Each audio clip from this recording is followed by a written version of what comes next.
Hello, ladies and gentlemen. I'm Julian Al Thomas, and welcome to our gameplay for Bravery and Greed on the Art of Gaming YouTube channel, the ultimate dungeon brawler for up to 4 players. Loot, fight, die, and repeat. Whether you're a solo adventurer or teaming up with friends, this game mixes classic beat 'em up action with roguelike mechanics and intense permadeath. In this video, we dive into the deep dungeons, take on massive bosses, and try not to stab each other in the back for extra gold. What's inside the video? 4 unique classes: the warrior, rogue, mage, and Amazon, each with their own lethal combos, and the path of greed, how gold alters your gameplay perks and unlocks permanent upgrades. In the co-op chaos, we get to watch ourselves attempt teamwork and fail miserably when rare loot drops.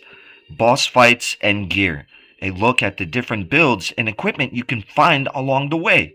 And if you enjoyed this video, make sure to smash the like button. Subscribe for more indie game content and let us know in the comments which class you'd play. Stay tuned, we're about to press play on Bravery and Greed. We're on the main menu of Bravery and Greed, and we're going to go to the options just to show you what some of the options are that you have available in the game, any settings that you may be able to change.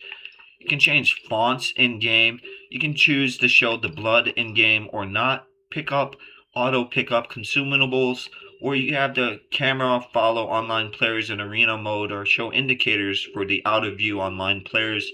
Screen shake you can enable as well. There's some languages: French, Espanol, Dutch, Italian. There's some Korean, Japanese, Polish, Portuguese, English, Chinese. These languages are totally up to you to set anywhere you want in the game at any time.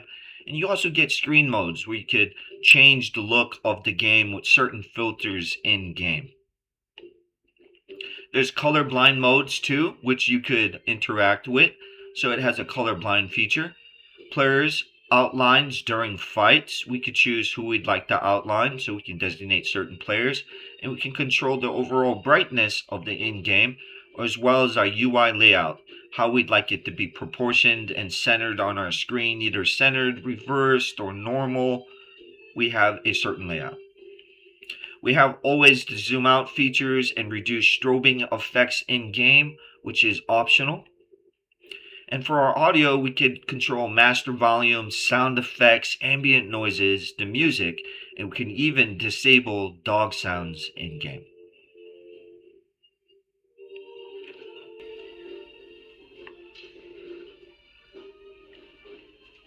We have a logbook, and our logbook shows us statistics, it shows us our greed meter, and it shows us playable characters that we've attempted runs with as well. There's a few things that we could show you here on the menu, such as certain achievements in game that earn you rewards. There's certain gloves, and these gloves and equipment you get in game are things that you can come across and unlock with certain levels and progression in the game. These are certain armors and pieces of gear that have abilities associated with the gear in a certain glove. There are also amulets, which also have their own attributes and can increase certain statistics and stats for our character if we equip them in game, which are also unlocked through the progression of the game. And you find boots in game, and boots have various stat attributes and increases to our character stat attributes as well, and directly affects either movement speed, how far we can jump, a number of things.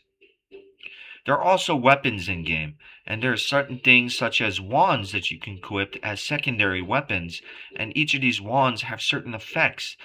Some of them call down totems, some of them summon fire, for example, and do elemental damage. We also get sort of a bestiary here, an index of any monsters in game, and it gives us a little bit of their biography, their background, and tells us a little bit about that character. Tells us about how many we've killed, as well as what their HP values are, what their potential abilities could be.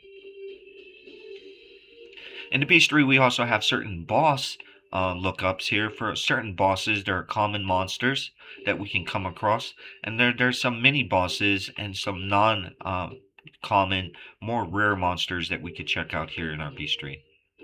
There are certain bosses though, and these bosses are essentially the game's bosses, and we can look at any of the bosses we've encountered already and get some background on them. We have here, he has HP of 12,000, and we have defeated him twice before in our runs. So we have some monsters here, some bosses, and a bestiary we could review. We also get followers, and these are companions in game that will help you and assist you in game in a variety of different ways, from attacking enemies or even picking up items and helping defend you. You can get everything from a pet wolf to an actual archer, and even ice mages. There's also this arcana that's in the game, and the arcana in the game are these tarot cards. And each of these tarot cards have a certain property associated with it and give us a certain benefit in game.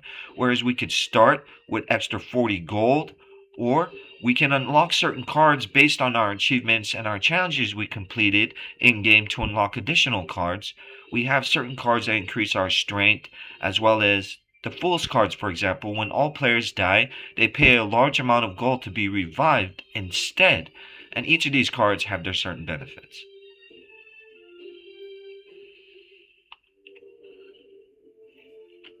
There's a number of different characters we can choose from. We have a warrior, we have a mage, we have an Amazoness who's got kind of a sword that she's wielding, and we also have a rogue who has daggers. I like playing with the warrior, and we can choose to set our deck up here any way that we want with any of the cards that we've unlocked before. I like the way my deck is set up so far. I like the cards I've had selected.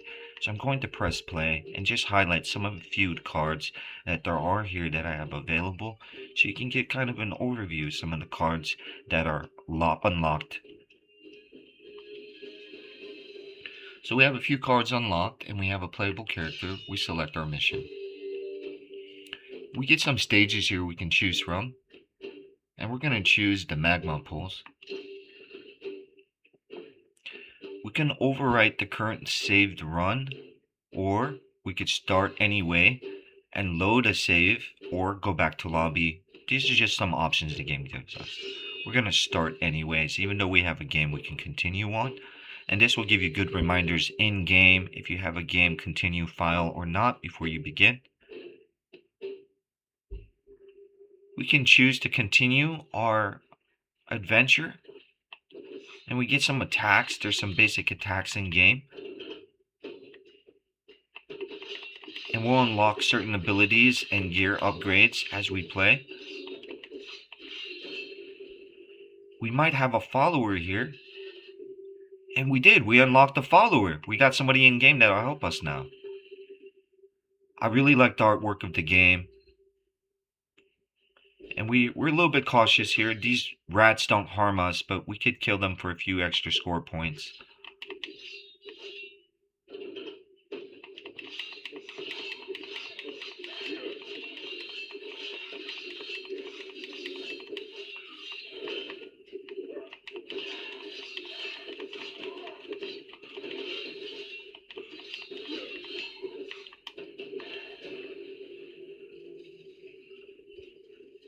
And we get a treasure chest. Between each of the rooms that you cleared, there usually be a chest. And we get some rewards. And here's some of the boots that we have available to us we can pick up right now. And we got some boots.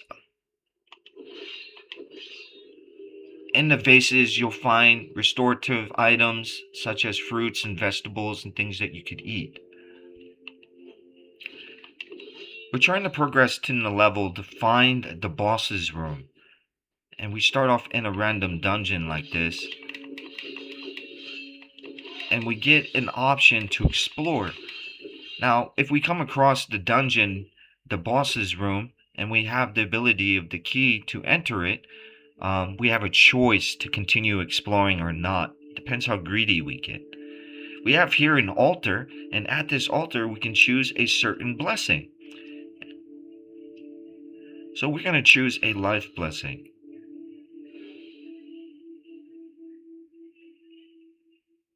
And we can grant ourselves one of these attributes here, one of these blessings picked on the life blessing we have. All sword attacks grant 25% of damage as shield to a nearby follower.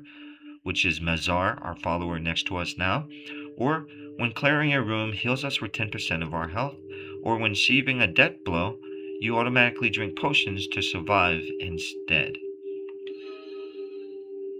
We'll heal 10% of our health when we clear a room.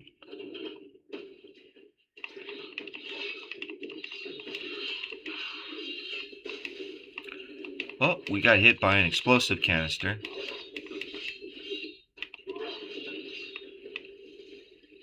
And we cleared the room. We get another chest.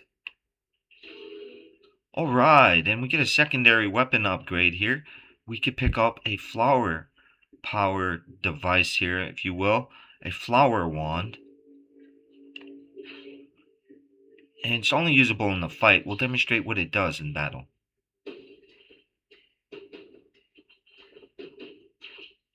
We get a choice here. We could let him out, or we could ignore him. I'm going to ignore him.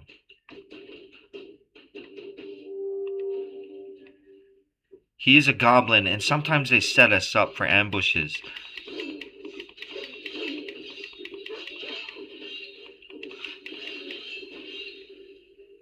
There is a good variety of monsters in game you can come across. Some diversity as far as the levels and biomes that you can go in.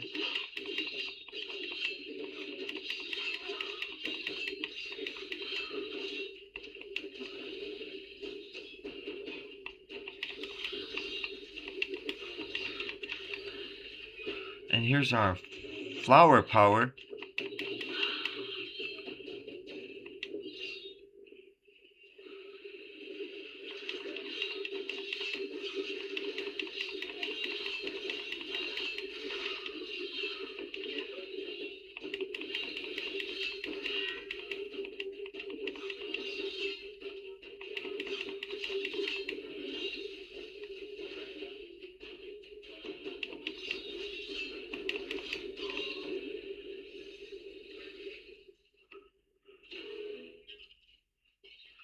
Get some healing items, and we find a locket which we could pick up for an upgrade.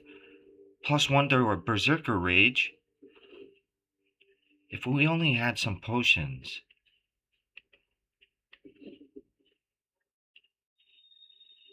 So we have a few items equipped. It tells us which each of the items do. We get an item description. We increase our movement speed. We leave a trail of flame behind us potentially.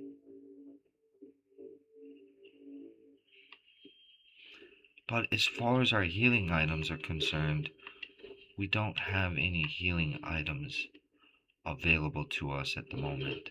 So we're going to need to be careful.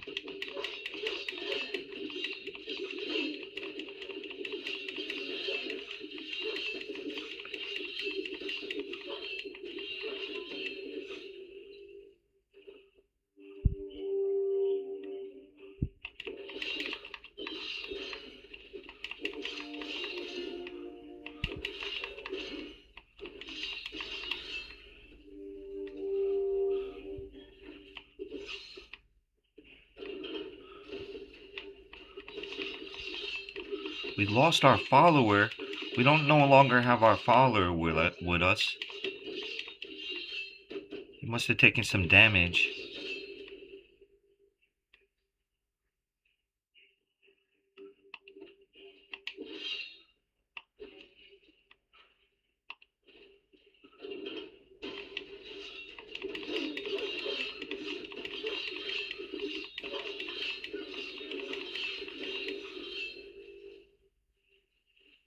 And we made it past the next room. Some of the rooms have traps. We need to be careful of the traps.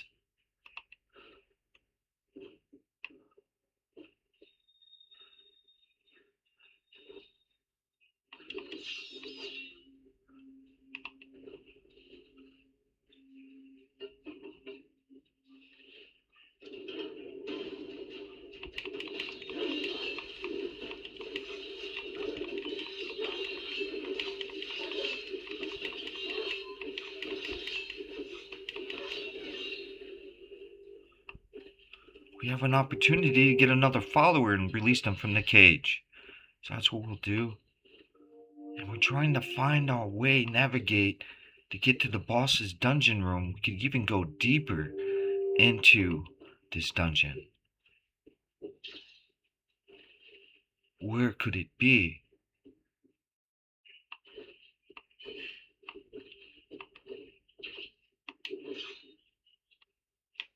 Some gold upgrades.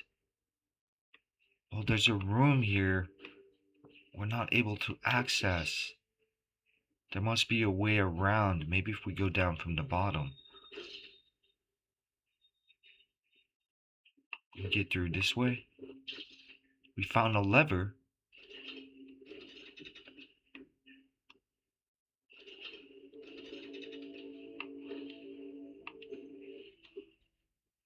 And it appears the lever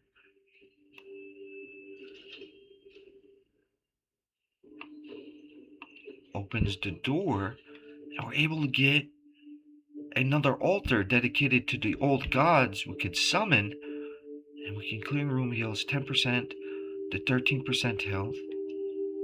We have 40% increased chance of finding potions, and I think that's what we want. 40% increase find potion. There's these plates here. They seem to open the doors.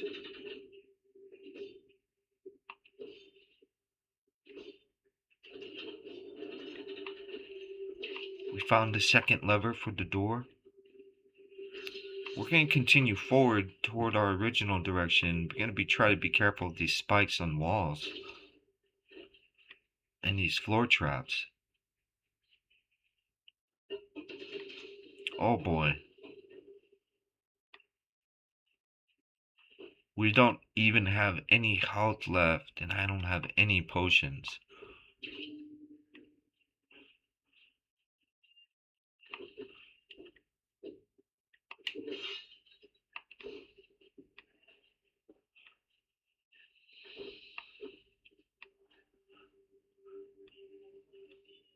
We found the boss's room here. We need the key of diamonds.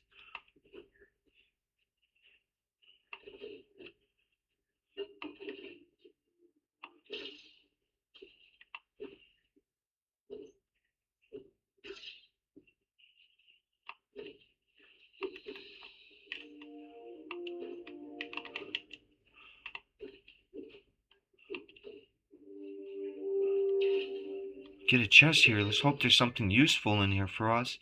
We got so much gold from that.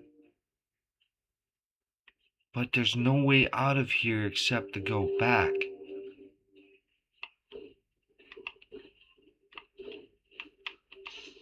Oh, we made a mistake.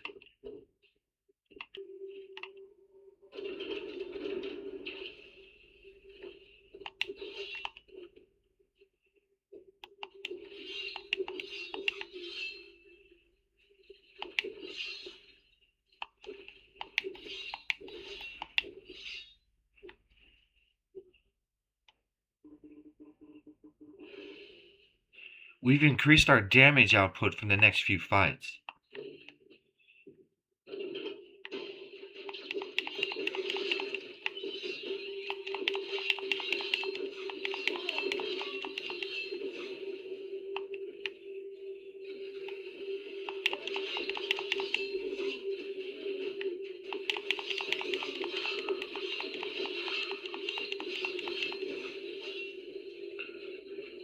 Great, we successfully cleared the room. Alright, we get some healing items. And we get an upgrade potentially on some of our gear.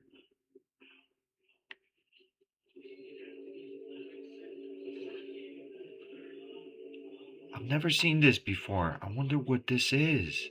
What can it summon? We could try to spin the wheel. Perhaps that's how the door would open. It is expensive, but it seems fun, and I don't know what would happen. Let's find out.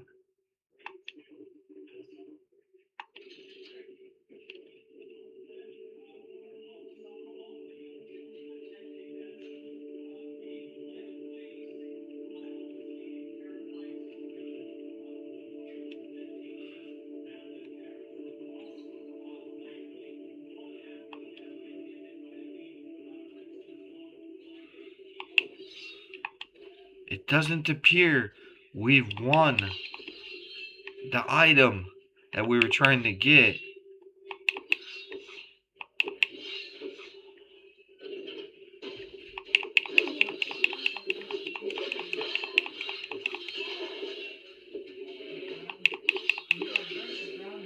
Whoops.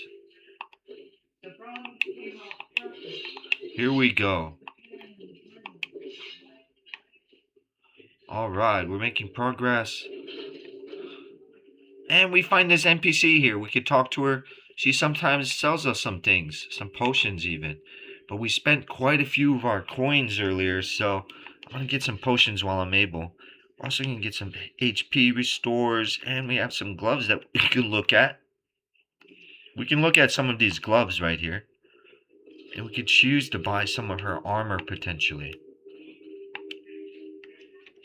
She has here the Coward's Boots, Runaway and Recovery stats.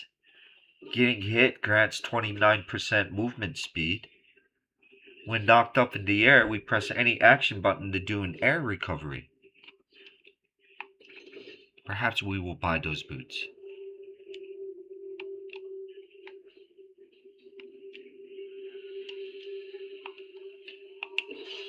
And we are all set for continuance and the encounter that's going to be just ahead of us in a moment.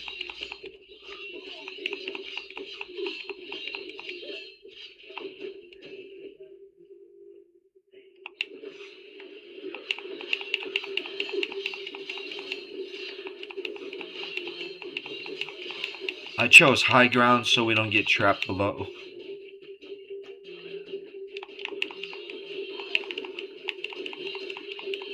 I like to go after the mages first before the others.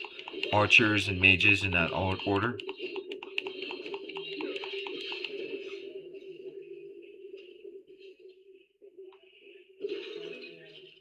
Right, we got a bunch of good stuff. We're at full health. And we even find a potion. Even more health restorative items. And there's these teleport devices that we can unlock that take us to various places. And we're going to try our spin one more time for a summon. And we're going to see what happens. We just spinned. And hopefully we'll get something good this time. Apparently we did not get what we wanted.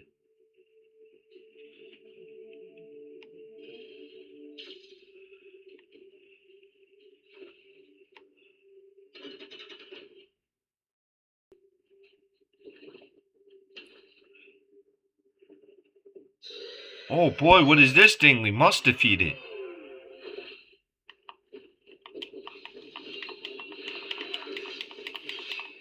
How do you fight this thing if it's moving?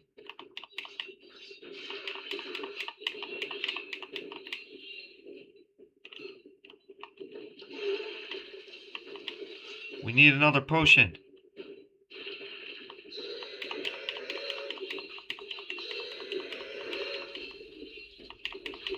Oh, he's summoning these magma leeches. Not good.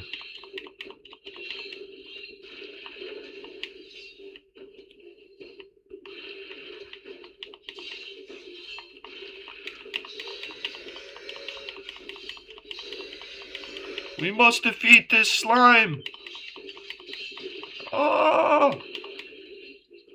We need to heal. We need more potions.